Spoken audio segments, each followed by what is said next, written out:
Hi, readers. Listen. The birds are singing. They want to be part of the story today. I've read this book a few times this spring to a class of kids, Shufly, and I read it for YouTube, but I didn't post it, so third time's a charm.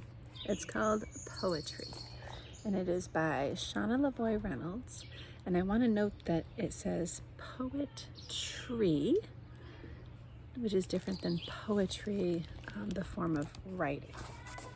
I think you'll enjoy it. Everybody that I've read to so far has enjoyed it. Here's how it starts. The snow had melted, the buttercups were blooming, and Sylvia celebrated winter's end by writing a poem about spring.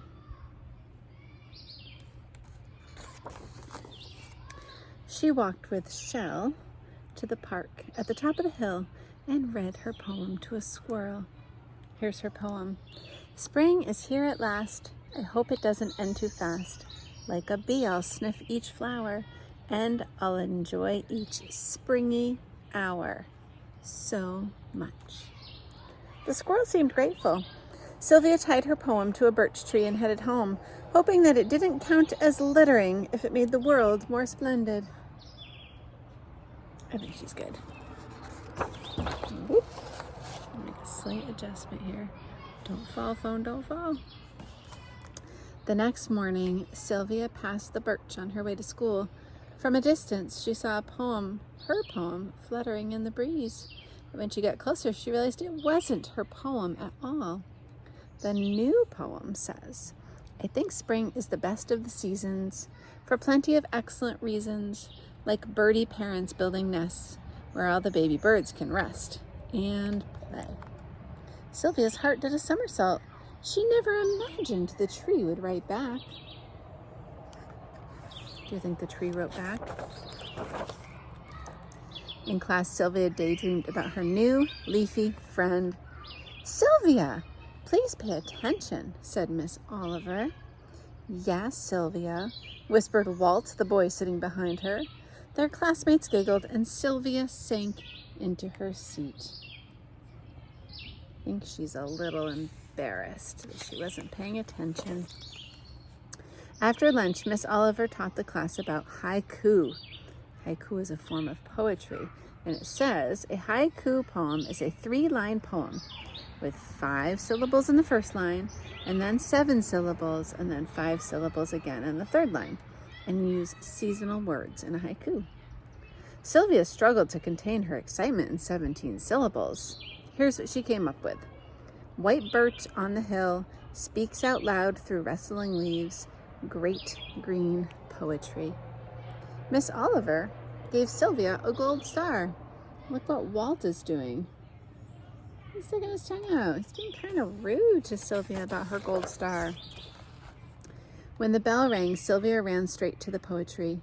She folded her haiku into a paper boat and pushed it halfway into a knothole. So, what's your name? Sylvia asked the tree. But the tree stood in silence. Are you shy like me? The tree nodded in the breeze, and Sylvia understood. That night, Sylvia dreamed of rhymes falling like autumn leaves. Sylvia dreamed of cheerful songbirds greeting her in perfect rhythm.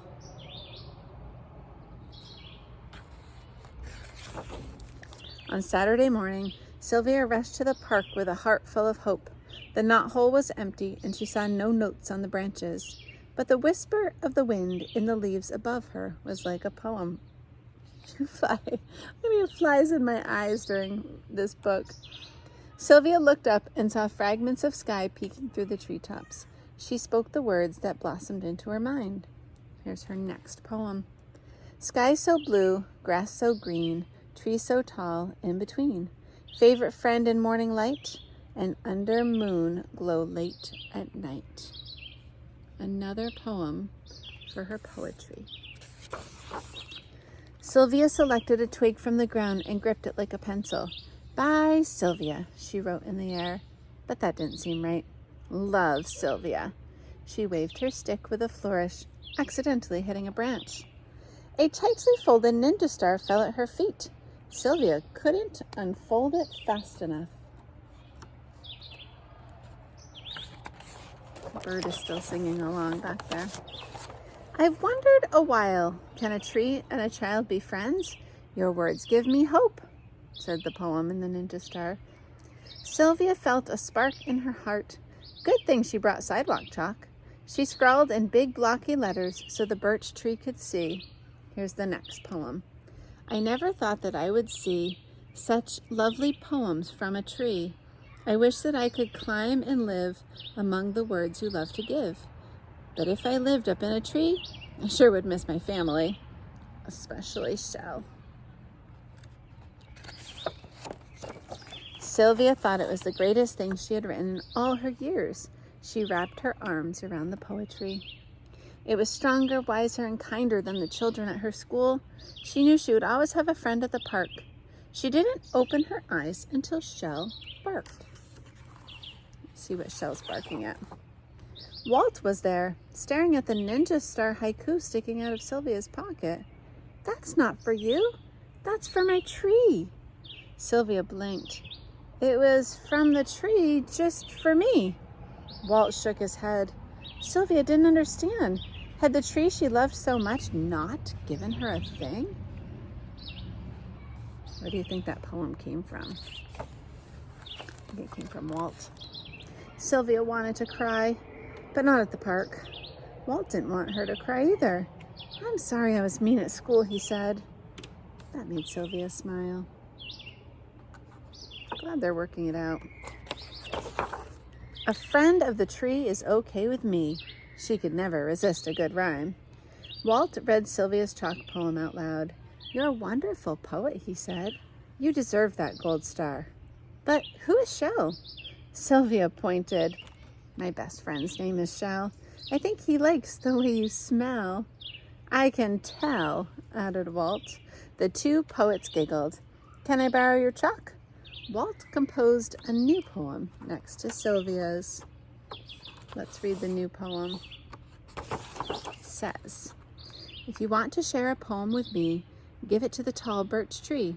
Or if you need a friend for writing, playing with, or stick besiding, I'll be here for you joyfully, right beneath the poetry. The two friends sat a while side by side, backs against the birch. Sunlight and shadows danced through the leaves above them as they silently searched for the most marvelous words to describe it all. The end. I love it. And I have a poem to share with you. I told you I read this book to a group of students and they wrote a haiku. This is the haiku that they wrote. The title is Rain. Rain is always wet. It drips down my fingertips. Sprinkles, showers, pours. Isn't that a great poem that they wrote? So proud of them. I hope that you have a wonderful day. Maybe writing poetry, maybe reading more books, maybe listening to the birds. Thanks for coming to listen to a story. See you soon.